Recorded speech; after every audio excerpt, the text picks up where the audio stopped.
Investment risk అనేది market ఒడిదుడుకులకు లోబడి ఉంటుంది. ఇన్వెస్ట్ చేసే ముందు అందుకు సంబంధించిన వివరాలను క్షుణ్ణంగా తెలుసుకున్నాకే పెట్టుబడులు పెట్టండి. ఈ కార్యక్రమం నిపుణులు, అనుభవజ్ఞుల సూచనలు, సలహాల మేరకు మాత్రమే నడుస్తుంది. మీ పెట్టుబడులకు ఏబిఎన్ ఆంధ్రజ్యోతి ఎటువంటి బాధ్యత వహించదు.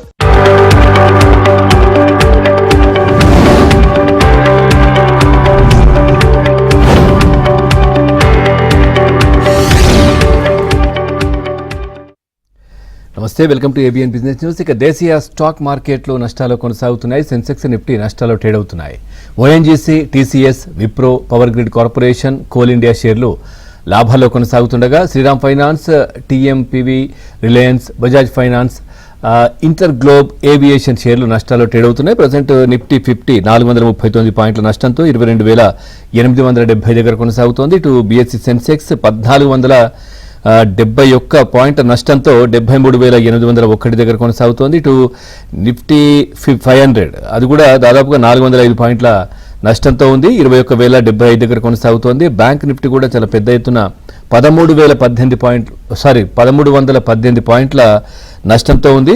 ఇటు ఐటీ మాత్రం స్వల్పంగా ఫ్లాట్గా అని చెప్పుకోవచ్చు, దాదాపుగా 50 పాయింట్ల నష్టంతో కనిపిస్తూ ఉంది. మరి ఏంటి మార్కెట్ 2-3 రోజుల క్రితం చూస్తే గరిష్టంగా లాభాల్లో కనిపించాయి, మళ్ళీ వెంటనే నష్టాల్లోకి. ఈ కారణాలకు సంబంధించి ఏదైనా స్టాక్ మార్కెట్కి సంబంధించి కావచ్చు, ఏదైనా డౌట్ ఉంటే స్క్రీన్ పైన కనిపిస్తున్నటువంటి నంబర్కి కాల్ చేయొచ్చు, లేదంటే కామెంట్ రూపంలో కూడా మీరు రాయొచ్చు. మనతో పాటు రీసెర్చ్ అనలిస్ట్ సుందర్ రాజా గారు ఉన్నారు. వారిని అడిగి మీ సందేహాలు నివృత్తి చేసే ప్రయత్నం చేస్తాను. ముందుగా వారితో మాట్లాడదాం. సార్ నమస్కారం. నమస్తే. ఏంటి సార్ కారణం ఏంటి అంటే, ఒక రోజు నష్టాల్లో లాభాల్లో ఈ విధంగా మార్కెట్లు ఊగిసలాడుతున్నాయి. సో పెద్ద ఎత్తున నష్టం, దాదాపుగా 1300 బ్యాంకు, తర్వాత ఇటు సెన్సెక్స్ వచ్చేసి 1471 పాయింట్లు. ఎట్లా చూడాలి? సో మార్కెట్లో చూస్తే కనుక ఇవాళ సెంటిమెంట్ ఒకసారిగా కొంచెం డౌన్ సైడ్ రివర్స్ అయినట్టు కనిపిస్తుంది.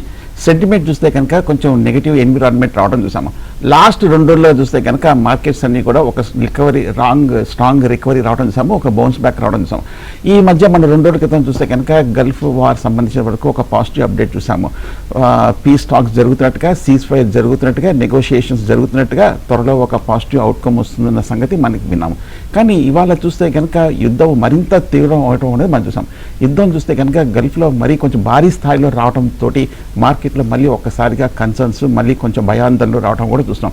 ఒక పక్క చూస్తే కనుక యుఎస్ దగ్గర నుంచి అప్డేట్ చూస్తే కనుక ఈ టాక్స్ బాగా పీస్ఫుల్గా జరుగుతాయి, త్వరలో ఒక అవుట్కమ్ వస్తుంది, ఒక వార్త రావడం చూసాం. కానీ ఇంకో పక్క చూస్తే కనుక గల్ఫ్ దగ్గర నుంచి చూస్తే కనుక ఈ నెగోషియేషన్స్, ఈ కండిషన్స్ ఏవైతే ఉన్నాయో అవి వన్ సైడెడ్గా ఉన్నట్టుగా వారు చెప్పడం అనేది మనం చూసాం. సో రెండు కొంచెము కాన్ఫ్లిక్టింగ్ సిగ్నల్స్ రావడంతో మళ్ళీ కొంచెం అన్సర్టనిటీ అనేది మార్కెట్లో రావడం చూసాం. అందువల్ల ఈ సిగ్నల్స్ వల్ల మనకి ఈ యుద్ధం మరింత కంటిన్యూ అవుతుందేమో, బహుశా వీకెండ్కి మనకి ఇమీడియట్గా పరిష్కారం రాకపోవచ్చు, కొంచెం ఈ యుద్ధం ఫర్దర్గా కంటిన్యూ అయ్యి ఈ వీకెండ్ తర్వాత కూడా మనకి కొంచెం ఫర్దర్గా కొంచెం యుద్ధాలు ఉంటాయన్న వార్త రావడంతో మార్కెట్లో బాగా భారీ కరెక్షన్ రావడం. సో దానికి తగ్గట్టుగానే మనం ఇవాళ చూస్తే కనుక రూపీ బాగా వీక్ అయింది. ఆల్మోస్ట్ 94 దగ్గర నిన్న క్లోజ్ అయింది. ఇవాళ కూడా చూస్తే కనుక 94 per dollar దగ్గర కూడా రూపీ చాలా బలహీనంగా ట్రేడ్ అవడం కూడా చూస్తున్నాం. అదేవిధంగా ఇంకో పక్క మేజర్ ఇండికేటర్ చూస్తే కనుక క్రూడ్ ఆయిల్ కూడా చూస్తే కనుక బ్రెంట్ కూడా ఆల్మోస్ట్ కొంచెం హై లెవెల్లో, అంటే ఈ మధ్య లాస్ట్ 2 రోజుల్లో కూడా బాగా పెరగడం కూడా చూసాము. $100 పైన స్థిరంగా ఉండడం కూడా చూస్తున్నాం. సో ఇది కూడా మార్కెట్ కూడా చాలా నెగిటివ్ ఇంపాక్ట్ ఉంటుంది. క్రూడ్ కనుక జనరల్గా విశ్లేషకులు చెప్పేదంటే క్రూడ్ కనుక ఈ లెవెల్లో కనుక ఫర్దర్గా పెరిగిందంటే కనుక భారత్ యొక్క ఇంపోర్ట్ బిల్ కూడా మరింత పెరిగే అవకాశాలు ఉన్నట్టుగా కొంచెం కొన్ని వార్తలు రావడంతో మార్కెట్ మీద ఒక నెగిటివ్ ఇంపాక్ట్ కనిపించింది. సార్ విజయ్ భాస్కర్ గారు ఉన్నారు కాలర్. విజయ్ భాస్కర్ గారు నమస్కారం. నమస్తే సార్. నాకు ఒక 2 స్టాక్ల గురించి కావాలండి. ఒకటి నాట్కో ఫార్మా 14 చొప్పున 2,000 షేర్లు తీసుకున్నా అండి. ఇంకోటి ఎటర్నల్ 290 చొప్పున 3,000 తీసుకున్నా అండి. చాలా లాస్ లో ఉన్నా, నాకు కొన్న రేట్ వస్తుందండి. ఓకే, నాట్కో చూస్తే కనుక నా ఉద్దేశం అయితే మీరు హోల్డ్ చేయొచ్చు. ఎందుకంటే లాస్ట్ 1 మంత్గా చూస్తే కనుక మొన్న రిజల్ట్ వచ్చిన తర్వాత ఆల్మోస్ట్ $800 నుంచి $1,000 వరకు పెరిగింది. కానీ మీరు నాట్కో ఎప్పుడో లాంగ్ బ్యాక్ హై లెవెల్లో తీసుకున్నారు. ఆ తర్వాత రిజల్ట్స్ రావడము, రిజల్ట్ తర్వాత కొంచెం నెగిటివ్ రియాక్షన్ రావడం చూసాం. కానీ ఈ మధ్య కూడా చూస్తే కనుక 2 రోజుల క్రితం వచ్చిన వార్త కూడా చూస్తే కనుక వీళ్ళు అగ్రోకెమికల్ స్పేస్లో కూడా బిజినెస్ వీళ్ళకి డీమర్జర్ అయినట్టుగా షేర్ హోల్డర్స్, నాట్కో ఫార్మాలో ఉన్న షేర్ హోల్డర్స్ అందరికీ కూడా 1:1 షేర్స్ ఒక అలాట్మెంట్ ఇచ్చే అవకాశం అవకాశం ఇచ్చినట్టుగా వార్త రావడం కూడా మనం చూస్తున్నాం. సో నాట్కో కూడా చూస్తే కనుక ఈ మధ్య ఒక 4 రోజులు చూస్తే కొత్త జెనరిక్ డ్రగ్ ఓజెంపిక్ అనే ఒక డ్రగ్ మార్కెట్లో ఒక 90% చీపర్ రేట్లో రావడం అనేది చూసాము. అందువల్ల మనకి ఈ 2 మేజర్ ప్రధాన అంశం వల్ల నాట్కో పెరిగింది. మొన్న రిజల్ట్స్ కూడా చూస్తే కనుక నాట్కో బాగా రావడంతో ఇన్ఫ్యాక్ట్ రిజల్ట్ వచ్చిన తర్వాత ఆల్మోస్ట్ ఒక 10 to 20% వరకు నాట్కోలో అప్ ట్రెండ్ కనిపించింది. సో కాబట్టి మీరు కాకపోతే కొంచెం హై రేట్లో తీసుకున్నారు, లాస్ట్ క్వార్టర్ క్రితం క్వార్టర్ రిజల్ట్ చూడకముందు తీసుకున్నారు. సో కానీ ఈ లాస్ట్ 2 క్వార్టర్ రిజల్ట్స్ పెర్ఫార్మెన్స్ బాగాలేదు కాబట్టి హోల్డ్ చేయొచ్చు నాట్కో. సార్ రాజేష్ గారు ఉన్నారు. రాజేష్ గారు నమస్కారం. నమస్తే అండి. మీ డౌట్ అడగండి sir. SHKR and company limited share ఉంది కదా, ఒక్కసారి స్టాక్ పేరు చెప్పండి రాజేష్ గారు. హలో, స్టార్ట్ టైం చెప్పండి ఒకసారి. SHKR and company limited share sir. Okay okay దాని గురించి చెప్తారు సార్. అంటే ఈ మధ్యకాలంలో చాలా తగ్గిపోయింది కదా. అవును, మీరు తీసుకున్నారా అది శేఖర్? తీసుకున్నామండి. ఏ రేట్లో? అది 180లో తీసుకున్నామండి. ఓకే, ఎస్హెచ్ కేల్కర్ నా ఉద్దేశం అయితే ఈ లెవెల్లో ప్రస్తుతానికి హోల్డ్ చేయక తప్పదు. ఎందుకంటే ఈ స్టాక్ ఒకసారి గమనిస్తే లాస్ట్ 6 monthsగా ఆల్మోస్ట్ 270 రూపాయల నుంచి సగానికి పైగా పడిపోయి 120 రూపాయల వరకు ఎస్హెచ్ కేల్కర్ తగ్గటం అనేది చూసాం. వీళ్ళు బేసికల్గా పెర్ఫ్యూమ్స్ తయారు చేసే కంపెనీ. ఈ స్టాక్ చూస్తే కనుక ఈ పెర్ఫ్యూమ్ తయారు చేసే కంపెనీ కూడా చూస్తే కనుక ఈ మధ్య కొంచెం మొన్న రిజల్ట్స్ రావడము, లాస్ట్ 2-3 క్వార్టర్ల రిజల్ట్స్ మీరు గమనించారు లేదో, తీసుకున్నాక జనరల్గా ఇన్వెస్టర్లు రిజల్ట్స్ కూడా ఒకసారి చూడాలి. రిజల్ట్స్ బాగున్నాయా లేదా, రిజల్ట్స్ తగ్గట్టుగా మార్కెట్లో ఆ స్టాక్లో రికవర్ వచ్చిందా, ఒకవేళ కనుక నెగిటివ్ రియాక్షన్ వస్తే కొంచెం ఎగ్జిట్ అవ్వడానికి ప్రిపేర్ అవ్వాలి. హెచ్సిచ్ కేల్కర్ నా ఉద్దేశం అయితే 1922లో స్టార్ట్ అయిన one of the oldest company. Almost 104 సంవత్సరాల క్రితం ఓల్డ్ కంపెనీ ఎస్హెచ్ కేల్కర్. ఓవరాల్గా మనకి రిజల్ట్స్ కూడా చూస్తే కనుక ఈ ఏడాది ఆల్మోస్ట్ 2100 కోట్ల వరకు టర్న్ ఓవర్ ఉన్న కంపెనీ. కాకపోతే కొంచెం స్లో గ్రోత్ అయితే లాస్ట్ 4 క్వార్టర్లు చూస్తే కనుక పెద్ద గ్రోత్ లేదు. జనరల్గా పెర్ఫ్యూమ్ తయారు చేసే కంపెనీ కాబట్టి మార్జిన్స్ కూడా కొంచెం 5 to 6% మనం చూడొచ్చు. నా ఉద్దేశం అయితే మరి ఒక రిజల్ట్స్ ఇంకా టైం ఉంది, ప్రస్తుతం కొంచెం హోల్డ్ చేసి మీరు రేట్ రావాలని కూడా చాలా సమయం పడుతుంది. ఏమైనా కొంచెం రీబౌండ్ వచ్చినప్పుడు ఎగ్జిట్ అవ్వండి, కానీ కొంతకాలం మీరు భరించక తప్ప. Right sir. ధర్మరాజు గారు ఉన్నారు కాలర్. రాజు గారు నమస్కారం. మీ డౌట్ అడగండి. సుందరరాజు గారు ఉన్నారు. సార్ నేను చైనా అగ్రో తీసుకున్నాను సార్. ఓకే, ఏం agro? China agro sir. China agro India అని అనుకున్నాను. మీ దగ్గర ఉన్నాయా? ఏ ప్రైస్ లో తీసుకున్నారు? 990 తీసుకున్నాం సార్. ఇంకోటి జ్యోతి స్ట్రక్చర్ తీసుకున్నాం సార్ 11 రూపీస్కి. ఓకే ఓకే, రెండు హోల్డ్ చేయమంటారా తీసుకుంటారా సార్? ఓకే, జ్యోతి స్ట్రక్చర్స్ ఒకసారి నా ఉద్దేశం అయితే ప్రముఖ FMCG సెక్టర్లో ఉన్న కంపెనీ అన్న సంగతి మనకు తెలిసిందే. జ్యోతి స్ట్రక్చర్స్ నా ఉద్దేశం అయితే మరి ప్రస్తుతం హోల్డ్ చేయొచ్చు. ఎందుకంటే FMCG స్టాక్స్ అన్ని కూడా చూస్తే కనుక మనకి ఈ మధ్య డిస్కౌంట్స్, ప్రైస్, అలాగే కొంచెము కాంపిటీషన్స్ ఇవన్నీ ఉండడంతో స్టాక్లో కూడా బాగా కరెక్షన్ రావడం కూడా చూస్తున్నాము. ఓకే, జ్యోతి స్ట్రక్చర్ చూస్తే కనుక వీళ్ళు బేసికల్గా ట్రాన్స్మిషన్ ఉన్నారు, జ్యోతి లిమిటెడ్ కాదు. సో ఈ స్టాక్ చూస్తే కనుక పవర్ సెగ్మెంట్లో ఉన్న కంపెనీ జ్యోతి స్ట్రక్చర్స్. ఈ క్వార్టర్ రిజల్ట్ చూస్తే కనుక పర్వాలేదు, లాస్ట్ 5 క్వార్టర్లతో పోలిస్తే కనుక మంచి క్వార్టర్ రిజల్ట్సే ప్రకటించింది జ్యోతి స్ట్రక్చర్స్. సో ఓవరాల్గా చూస్తే కనుక పవర్ కంపెనీస్, ట్రాన్స్మిషన్ కంపెనీస్ అన్నీ కూడా బాగా బిగ్గా ఉన్న సంగతి మనకు తెలిసింది. స్టాక్ కూడా చూస్తే కనుక వీళ్ళ ఎర్నింగ్స్కి ఓన్లీ 24 times ట్రేడ్ అవుతుంది కాబట్టి చీపర్ లెవెల్లోనే ఉంది జ్యోతి స్ట్రక్చర్స్. మనకి ఒకసారి గమనిస్తే కనుక 2019లో ఆల్మోస్ట్ 10 రూపాయల్లో ఉన్న స్టాక్ ఇప్పుడు ఆల్మోస్ట్ 10 రూపాయల్లోనే ట్రేడ్ అవుతుంది. సో మరి ఏదైనా కొంచెం ఒక ర్యాలీ వచ్చినప్పుడు నా ఉద్దేశం అయితే జ్యోతి స్ట్రక్చర్ని ఎగ్జిట్ అవ్వచ్చు. Right sir. కొన్ని కామెంట్స్ ఉన్నాయి. నెద్దునూరి బివి శ్రీనివాసరావు గారు అడుగుతున్నారు, ఇది కరెక్ట్ టైం అయినా ఇది బజాజ్ హౌసింగ్ కావచ్చు, తర్వాత మెజ్గాన్ టాక్, BEL ఈ 3 పర్చేస్ చేయడం? ఓకే, బజాజ్ హౌసింగ్ ఫైనాన్స్ గురించి మనం ఇంతకంటే కూడా డిస్కస్ చేసుకున్నాము. పెద్ద ఈక్విటీ ఉన్న కంపెనీ, కాకపోతే ఫండమెంటల్గా చూస్తే కనుక స్ట్రాంగ్ అనే సంగతి కూడా మనకు తెలిసింది.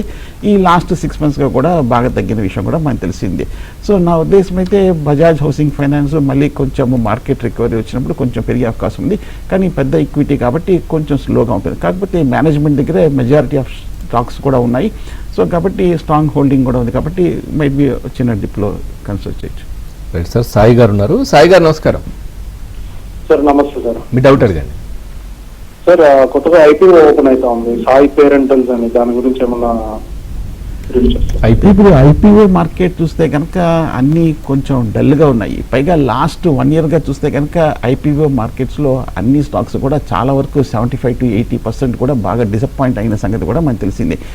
ఐపీఓలో చూస్తే కనుక ఈ జనరల్గా ఈ మార్కెట్లో చూస్తే కనుక వాళ్ళకి గ్రే మార్కెట్ ప్రీమియం కూడా బాగా తక్కువగా ఉంటుంది. చాలా స్టాక్స్ కొంచెం ఫ్లాట్గా మనకి లిస్ట్ అయిన తర్వాత సెకండరీ మార్కెట్లో పబ్లిక్ ఇష్యూ ప్రైమరీ మార్కెట్ తర్వాత కొంచెం డిసప్పాయింట్ అవ్వడం కూడా మనం చూస్తున్నాం. సో కాబట్టి సెకండరీ మార్కెట్లో మనకి తెలిసిన పెద్ద పెద్ద కంపెనీసే మనం లాస్ట్ ఒక 3 monthsగా బాగా భారీగా పడిపోవడం మనం చూస్తున్నాము. అటువంటిది కొత్తగా వచ్చే కంపెనీస్ మనకి ఎలా పెర్ఫామ్ చేస్తాయని మనకి తెలియదు కాబట్టి పైగా కొంచెము పాపులర్ కంపెనీస్ అయితే కొంచెం బెటర్. కాబట్టి నా ఉద్దేశం అయితే ప్రస్తుతం ఐపీఓ మార్కెట్ అయితే లిస్ట్ అయిన తర్వాత రియాక్షన్ చూసుకొని వాటి మూమెంట్ చూసి తర్వాత కన్సిడర్ చేయాలి. రైట్ సార్, రామసుబ్బయ్య గారు ఉన్నారు. సుబ్బయ్య గారు నమస్కారం. నమస్కారం సార్. మీ డౌట్ కెనరా బ్యాంక్ ఉందా సార్? కెనరా బ్యాంక్ మీ దగ్గర ఉన్నాయా? ఉన్నాయి సార్, తీసుకో 150 ఉన్నాయి. 150 హోల్డ్ ఆడింది సార్. ఓకే, 150 అంటే రామసుబ్బయ్య గారు మీరు హై రేట్లో తీసుకున్నారు. ఎందుకంటే ఈ స్టాక్ మొన్న గమనిస్తే మీరు చూసే ఉంటారు, మొన్న మార్చిలో ఇయర్లీ రిజల్ట్ చాలా బాగా వచ్చింది. అప్పుడు ఆల్మోస్ట్ 80-90 రూపీస్లో ఉంది. ఆ తర్వాత 4th quarter రిజల్ట్స్ కూడా బాగా వచ్చింది. ఆ తర్వాత 90 రూపీస్ నుంచి ఆల్మోస్ట్ 160 రూపీస్ వరకు 70-80% పెరిగిన తర్వాత మీరు లేట్గా తీసుకున్నారు కెనరా బ్యాంక్. తీసుకున్నాక తర్వాత రిజల్ట్ రావడం చూసాము 29 జనవరి రిజల్ట్ తర్వాత ఈ స్టాక్లో కొంచెం నెగిటివ్ రియాక్షన్ రావడం చూసాం. అంటే రిజల్ట్స్ బాగానే ఉంది కానీ మార్కెట్ ఎక్స్పెక్ట్ చేసినంతగా రాలేదు. పైగా స్టాక్ కూడా అంతకే బాగా పెరిగిపోయింది కాబట్టి కొంచెం కెనరా బ్యాంక్లో కరెక్షన్ రావడం. నా ఉద్దేశం అయితే కొంచెం మరి వెయిట్ చేయండి. మీరు లేట్ ఎంట్రీ తీసుకున్నారు కెనరా బ్యాంక్ కాబట్టి లాంగ్ టర్మ్ కోసం హోల్డ్ చేయొచ్చు. రైట్ సార్, వెంకటేశ్వర్లు గారు అడుగుతున్నారు యావరేజ్ కోసం టీసీఎస్ 3360, జిఆర్ఎస్సి 2633, ఐఆర్ఎఫ్సి 153. ఇది యావరేజ్ కోసం ఇప్పుడు చేసుకోవచ్చా? ఎట్లా ఉంది పొజిషన్? ఈ మూడు కూడా పెద్ద కంపెనీసే, మూడు కూడా ఈ సెగ్మెంట్స్లో లీడర్స్ అనే సంగతి మనకు తెలిసిందే. ఇండియన్ రైల్వే ఫైనాన్స్ కంపెనీ చాలా స్ట్రాంగ్ కంపెనీ అనే సంగతి మనకు తెలిసిందే. టీసీఎస్ కూడా మనకు తెలిసిందే. సో ఈ 3 కంపెనీస్, జిఆర్ఎస్సి కూడా, గార్డెన్ రీచ్ కూడా public sector one of the oldest defence company. So చిన్న డిప్లో మీరు యావరేజింగ్ చేసుకొని మీ కాస్ట్ ప్రైస్ని బాగా తగ్గించుకోవచ్చు లాంగ్ టర్మ్. మార్కెట్లో అయితే నష్టాలు కొనసాగుతున్నాయి. మనతో పాటు సుందర్రాజ గారు ఉన్నారు. సార్ కొన్ని కామెంట్స్ కూడా ఉన్నాయి. స్వర్ణలత గారు అడుగుతున్నారు ఈ పాలిమెడ్ వచ్చేసి 1980లో ఉన్నాయంట. తర్వాత ప్రెస్టీజ్ ఎస్టేట్స్ 2100 హోల్డ్ చేయమంటారా అక్యుములేటర్? ఈ రెండు. పాలిమెడ్ చూస్తే కనుక 1980 2000 రూపీస్లో మీరు తీసుకున్నారు. మొన్న మీరు నవంబర్లో చూస్తే కనుక 2000 రూపీస్లో ఉన్నప్పుడు పాలిమెడ్లో రిజల్ట్ రావడం చూసాము 7th నవంబర్న. రిజల్ట్స్ చూస్తే కనుక బాగా డిసప్పాయింట్ అవ్వడం చూసాము. ఆ తర్వాత మళ్ళీ కొంచెం బాగా పడిన తర్వాత 1500 రూపాయలు ఉన్నప్పుడు 5th ఫిబ్రవరి కూడా రిజల్ట్ రావడం చూసాము. ఆ రిజల్ట్స్ కూడా కొంచెం డిసప్పాయింట్ అవ్వడం చూసాము పాలిమెడ్. అందువల్ల ఈ స్టాక్లో కూడా కొంచెం కరెక్షన్ రావడం అనేది మనం చూస్తున్నాం. కానీ ఈ మధ్య వచ్చిన అప్డేట్ చూస్తే కనుక గ్లోబల్ ఎక్స్పాన్షన్, అక్విజిషన్స్ ఇవన్నీ కూడా స్ట్రాంగ్ గ్రోత్ ఇస్తుందని చెప్పి మన కొన్ని రిపోర్ట్స్ పాలిమెడ్ గురించి రావడం కూడా మనం చూస్తున్నాం. సో నా ఉద్దేశం అయితే పాలిమెడ్ కొంచెం బాగా పడింది. వాల్యుయేషన్స్ కూడా చూస్తే కనుక కొంచెం తక్కువగానే మెడికల్ డివైసెస్లో ఉన్న కంపెనీ కాబట్టి కొంచెం ఏదైనా కొంచెం ఒక ర్యాలీ వచ్చినప్పుడు మీరు కొంచెం పాలిమెడ్లో కొంచెం షార్ట్ టర్మ్లో బహుశా ఎగ్జిట్ అవ్వచ్చు.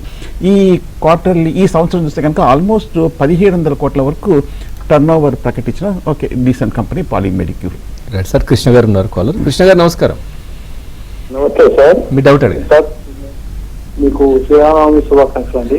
మీకు కూడా శ్రీరామనవమి, అలాగే మన ఏబిఎన్ ప్రేక్షకులకు అందరికీ కూడా శ్రీరామనవమి శుభాకాంక్షలు. అడగండి. మీ డౌట్ అడిగారు. సార్ ఈ doctor Phillips State Bank of India ఇప్పుడు కొనుక్కోవచ్చు అండి ఫ్రెష్గా ఎంట్రీ? మొదటిది చెప్పండి ఒకసారి. గాడ్ఫ్రే ఫిలిప్స్ ఎందుకంటే State Bank of India fresh entry sir, కొత్త కొన్నాం అనుకుంటున్నాను. స్టేట్ బ్యాంక్ అయితే మీరు తీసుకోవచ్చు. ఎందుకంటే ఈ స్టాక్ కూడా ఈ మధ్య కాలంలో బాగా పర్వాలేదు తగ్గింది. కానీ ఈ మంత్ చూస్తే కనుక public sector banks almost index 15% వరకు తగ్గింది. ముఖ్యంగా మనకి ఎక్స్పోర్టర్స్, ఇంపోర్టర్స్ అన్ని కూడా చూస్తే కనుక గల్ఫ్ ఇష్యూ వల్ల కొంచెం ఇబ్బందులు రావడం కూడా మనం చూస్తున్నాం. కాకపోతే ఇవన్నీ కూడా కొంచెం ఇటువంటి పెద్ద పెద్ద టాప్ లీడర్స్ కానీ కూడా కొంచెం టెంపరీ ఛాలెంజెస్ కానీ ఈవెంచువల్గా వీళ్ళు కొంచెం కండిషన్స్కి అడ్జస్ట్ అయ్యి దాని దగ్గరగా గ్రోత్ కూడా మనం చూడొచ్చు. అలాగే గాడ్ఫ్రే ఫిలిప్స్ బేసికల్గా వీళ్ళు మనకు తెలిసిందే టొబాకో సిగరెట్లు తయారు చేసే కంపెనీ. ఈ Godfrey Philips one of the oldest company, 2000 రూపాయలతో ట్రేడ్ అవుతుంది ప్రస్తుతం. అయితే మటుకు ఈ మధ్య వచ్చిన రిపోర్ట్ చూస్తే కనుక ఈ మధ్యకాలంలో సిగరెట్, టొబాకో మీద ఉన్న ట్యాక్స్ వల్ల కొంచెం ఎర్నింగ్స్ మీద ఇంపాక్ట్ ఉంటుందన్న వార్త రావడం కూడా మనం చూస్తున్నాం. సో రిజల్ట్స్ కూడా గాడ్ఫ్రే ఫిలిప్స్కి ఇంకా కొంచెం టైం ఉంది, 25th మే కాబట్టి నా ఉద్దేశం అయితే కొంచెం వెయిట్ చేయొచ్చు.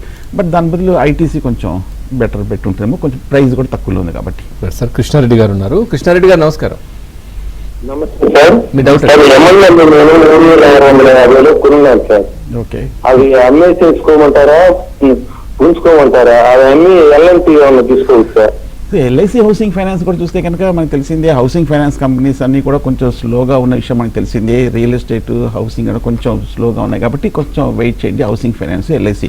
కాకపోతే ఎల్ఐసి హౌసింగ్ ఫైనాన్స్ వాల్యుయేషన్స్ బాగా తక్కువగా ఉంది కాబట్టి డెఫినెట్గా లాంగ్ టర్మ్ కోసం తీయచ్చు. M&M చూస్తే కనుక మహీంద్రా మొన్న 11th ఫిబ్రవరిన రిజల్ట్ వచ్చింది, మంచి రిజల్టే వచ్చింది. కానీ మార్కెట్ కండిషన్స్ బాగా వీక్గా ఉన్న విషయం తెలిసింది. క్రూడ్ ఆయిల్ బాగా పెరగడంతో ఈ నెల ఆటోమొబైల్ స్టాక్స్ అన్ని కూడా ఆల్మోస్ట్ భారీగా పతనం. ఈ highest one of the top losers 15% వరకు ఈ ఆటో స్టాక్స్ అన్ని కూడా తగ్గడం చూసాం. డీజిల్, పెట్రోల్ ప్రైసెస్ మళ్ళీ పెరుగుతాయన్న భయంతో బహుశా కొంచెం ఆటో స్టాక్స్ అన్ని కూడా కరెక్షన్ రావడం చూస్తాం. బట్ M&M మట్టుకు one of the top leader అనే సంగతి తెలిసిందే ఈ సెగ్మెంట్లో. అలాగే స్టాక్ కూడా చూస్తే కనుక 22 టైమ్సే వీళ్ళ ఈపీఎస్కి ట్రేడ్ అవుతుంది కాబట్టి ఈ స్టాక్ చీపర్ లెవెల్లోనే ఉంది. ఈ M&M హోల్డ్ చేయొచ్చు, మైబీ డిప్లో కాస్తే యావరేజ్ చేయొచ్చు. సార్ సుమంత్ కుమార్ గారు అడుగుతున్నారు, ఈ టెక్స్మ్యాక్ 130లో ఉన్నాయంట, హోల్డా ఎగ్జిట్ అని అడుగుతున్నారు. టెక్స్మ్యాక్ రైలు కూడా ఇప్పుడు చేసేదేం లేదు, ఎందుకంటే లాస్ట్ 6 monthsగా రైల్వే స్టాక్స్ అన్ని కూడా బాగా పడిన విషయం మనకి తెలిసింది. మళ్ళీ మనకి రైల్వేస్ బడ్జెట్, ఈ రిఫార్మ్స్, ఈ సంస్కరణలు ఇవన్నీ వచ్చినప్పుడు మనకి రైల్వే స్టాక్స్ అన్ని కూడా బాగా ప్రకటిస్తాము. లాస్ట్ వీక్ చూస్తే కనుక వీళ్ళకి కొన్ని మేజర్ ఆర్డర్స్ రావడం చూసాము. 3 orders 21 million rupees, 35 million rupees, అలాగే 514 million, 3 మేజర్ ఆర్డర్స్ ఈ లాస్ట్ వీక్ రావడం చూసాం. సో ఓపిక్గా వెయిట్ చేయగలిగితే లాంగ్ టర్మ్ కోసం మేబీ హోల్డ్ చేయొచ్చు. సార్ అనిల్ గారు అడుగుతున్నారు, సుజలాన్ ఎనర్జీ ఎలా ఉంది? ఓకే, ఈ ఎనర్జీ స్టాక్స్లో చూస్తే కనుక పవర్ స్టాక్స్లో సుజలాన్ ఎనర్జీ కూడా టాప్ కంపెనీ. ఈ లాస్ట్ 2-3 ఏళ్ళుగా చూస్తే కనుక ఫండమెంటల్ కూడా కొంచెం ఇంప్రూవ్ అయిన సంగతి కూడా మనకు బాగా తెలిసింది. సో నా ఉద్దేశం అయితే సుజలాన్ ఈ మధ్య 2 రోజుల క్రితం చూస్తే కనుక గెయిల్ గ్యాస్ అథారిటీ ఆఫ్ దగ్గర నుంచి 100 megawattsకి ఒక మేజర్ ఆర్డర్ రావడం కూడా మనం చూస్తున్నాం. సో అందువల్ల కొంచెం ఈ మధ్య పాజిటివ్ న్యూస్లోకి రావడం చూస్తున్నాం. కానీ సుజలాన్ నా ఉద్దేశం అయితే ఓకే చీపర్ లెవెల్లో ఉంది, 40 రూపీస్లో ఉంది, హై నుంచి ఆల్మోస్ట్ 50% వరకు పడింది కాబట్టి హోల్డ్ చేయొచ్చు సుజలాన్. రైట్ సార్, మురళీమోహన్ గారు అడుగుతున్నారు, కేసీపీ లిమిటెడ్ సిమెంట్స్ 1000 షేర్స్ ఉన్నాయంట 175లో. ఓకే, సిమెంట్ స్టాక్స్ అన్నీ కూడా బాగా వీక్గా ఉన్నాయి. కాకపోతే కేసీపీ చూస్తే కనుక ఈ సెగ్మెంట్లో one of the top company. ఈ మధ్య చూస్తే కనుక లాస్ట్ 1 monthగా ఈ ఫాల్లో 100 రూపాయల నుంచి 130 రూపాయలు, 120 రూపాయల వరకు తగ్గడం చూసాము కేసీపీ. 1941లో స్టార్ట్ అయిన one of the oldest company. అలాగే కేసీపీ కూడా చూస్తే కనుక వీళ్ళు డైవర్సిఫైడ్ సెగ్మెంట్లో ఉన్నారు. సిమెంటే కాదు, ఇంజనీరింగ్లో ఉన్నారు, పవర్లో ఉన్నారు, హాస్పిటాలిటీ సెగ్మెంట్లో ఉన్నారు. సో రకరకాల సెగ్మెంట్లో 1945లో స్టార్ట్ అయిన కంపెనీ. వాల్యుయేషన్ కూడా స్టాక్కి బాగా చీపర్ లెవెల్లోనే ఉంది కాబట్టి ఓకే ప్రస్తుతం మరి హోల్డ్ చేయండి. రైట్ సార్, గోపాలకృష్ణరాజు గారు ఉన్నారు భీమవరం నుంచి. రాజుగారు నమస్కారం. నమస్తే అండి, గురువు గారు నమస్కారం. నమస్తే అండి, మీ డౌట్ అడగండి. చందన హెల్త్ కొనుక్కోవచ్చు ఈ రేట్ లో. అలాగే చార్లెట్ హోటల్స్ ఈ 2 కొనుక్కోవచ్చా చెప్పండి సార్. ఓకే, చందన హెల్త్ కాదండి, యాక్చువల్గా చందన్ హెల్త్ అనమాట. సో చందన్ హెల్త్ ఓకే పర్వాలేదు గోపాలకృష్ణ గారు. ఓకే, ఈ స్టాక్ చూస్తే కనుక ఆల్మోస్ట్ 350 రూపాయల నుంచి మొన్ననే చందన్ హెల్త్ లిస్ట్ అయిన కంపెనీ మొన్న లాస్ట్ ఇయర్. సో ఇప్పుడు 220 రూపాయల్లో ప్రస్తుతానికి లిస్ట్ అయిన తర్వాత చూస్తే కనుక చందన్ హెల్త్ కేర్ బాగానే మంచి పర్ఫార్మెన్సే మనం చూస్తున్నాం. బేసికల్గా హెల్త్ కేర్ సెగ్మెంట్స్లో స్టాక్స్ అన్నీ కూడా బాగానే ఉన్నాయి. ముఖ్యంగా టాప్ హెల్త్ కేర్ కంపెనీస్ అన్నిటి కూడా జనరల్గా కొంచెం కాంపిటీషన్ అనేది మార్కెట్ జనరల్గా తక్కువగా ఉంటుంది.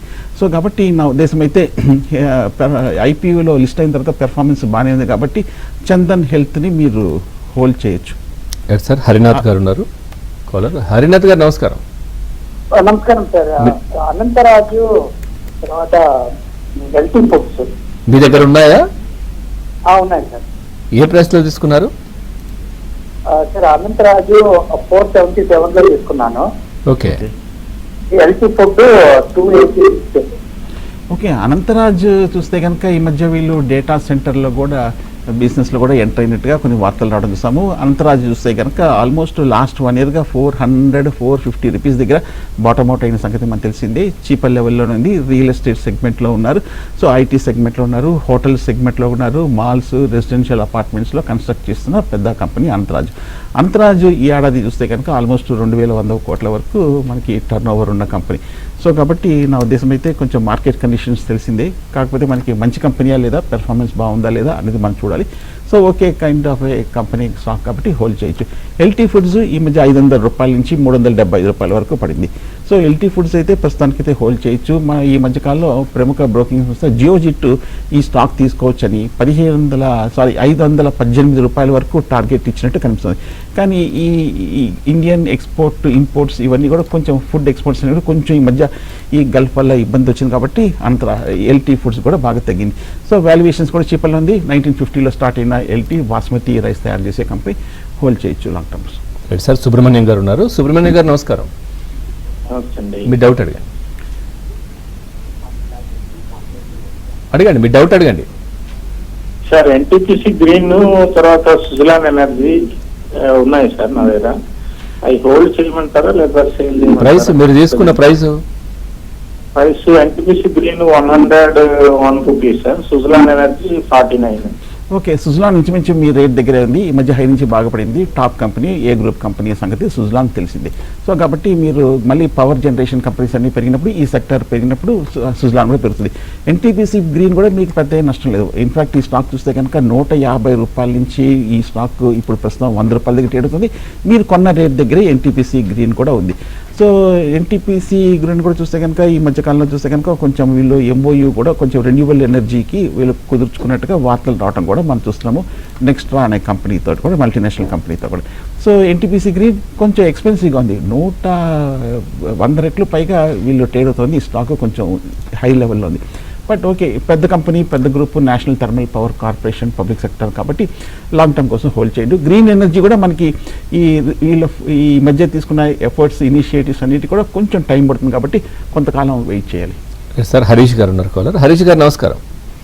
నమస్కారం అండి. మీ డౌట్ అది ఒక చిన్న క్లారిటీ కోసం చేశాను. ఐఏఎస్కి ఏమైనా రికవరీ ఛాన్స్ ఉందా అసలు? ఓకే, ఐడిఎఫ్సి చూస్తే కనుక ఈ మధ్యకాలంలో ఈ స్టాక్లో కూడా బాగా కరెక్షన్ రావడం చూస్తున్నాము. ముఖ్యంగా ఈ మధ్యకాలంలో మొన్న రిజల్ట్స్ రావటము, ఆ తర్వాత మనకి ఈ మధ్యకాలంలో లాస్ట్ 2-3 రోజుల క్రితం కూడా 1 వీక్ బ్యాక్ కూడా కొంచెం న్యూస్ రావటం కూడా మనం చూస్తున్నాము. సో న్యూస్ తగ్గట్టుగానే నెగిటివ్ రియాక్షన్ కూడా రావటం కూడా మనం చూస్తున్నాం. సో నా ఉద్దేశం అయితే ఐడిఎఫ్సి పెద్ద కంపెనీ కాబట్టి ప్రస్తుతం మీరు హోల్డ్ చేయొచ్చు, వెయిట్ చేయండి కొంచెం. రైట్ సార్, ప్రజెంట్ అంటే సెక్టర్ వైజ్గా చూస్తే ఇవి బాగుంది సార్. ఎట్లా? సో సెక్టర్ వైజ్గా చూస్తే కనుక ఇప్పుడు కాస్త నిలకడగా ఉన్న సెగ్మెంట్ చూస్తే కనుక ఫార్మా. ఎందుకంటే ఈ గల్ఫ్ యుద్ధం ఇష్యూలో మనకి లీస్ట్ అఫెక్టెడ్ సెక్టర్ ఏదంటే కనుక ఫార్మా. ఇన్ఫ్యాక్ట్ ఫార్మా కూడా చూస్తే కనుక ఈ మధ్య మనం చూసాము కొన్ని కంపెనీస్ దగ్గర నుంచి అప్డేట్స్ కూడా బాగానే వచ్చాయి. సో ఫార్మా స్టాక్స్ అన్ని కూడా పెద్ద నెగిటివ్ రియాక్షన్, ఈ ఇష్యూకి పెద్దగా ఇవి నెగిటివ్గా కూడా స్పందించాలి.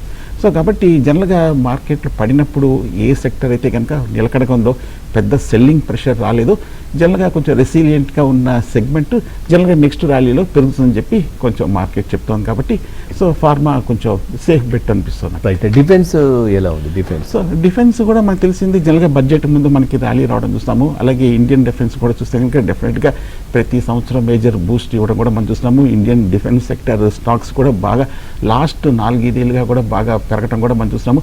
ఇండియన్ డిఫెన్స్ ఎక్స్పోర్ట్స్ కూడా మనకి లోకల్గా ఆత్మనిర్భర్ అనే కాన్సెప్ట్ తోటి బాగా మంచి మనకి ప్రొడక్షన్ కూడా ఇండిజినియస్ కూడా హై టెక్నాలజీ రావడం కూడా మనం చూస్తున్నాం. సో ఇండియన్ డిఫెన్స్ కూడా గ్లోబల్గా వెళ్తుంది, గ్లోబల్గా మరింత మైల్ స్టోన్స్ కూడా అచీవ్ చేయబోతుంది. కాబట్టి సో న్యాచురల్గా ఇండియన్ డిఫెన్స్ కూడా స్టాక్స్ కూడా కరెక్షన్లో తీసుకోవచ్చు. రైట్, థ్యాంక్ యూ సుందర్రాజు గారు. మార్కెట్కి సంబంధించి చాలా చక్కటి విశ్లేషణ ఇచ్చారు. Thank you very much. ఇదే వాళ్ళ ఏబిఎన్ బిజినెస్ న్యూస్. తాజా సమాచారం కోసం చూస్తూనే ఉండండి.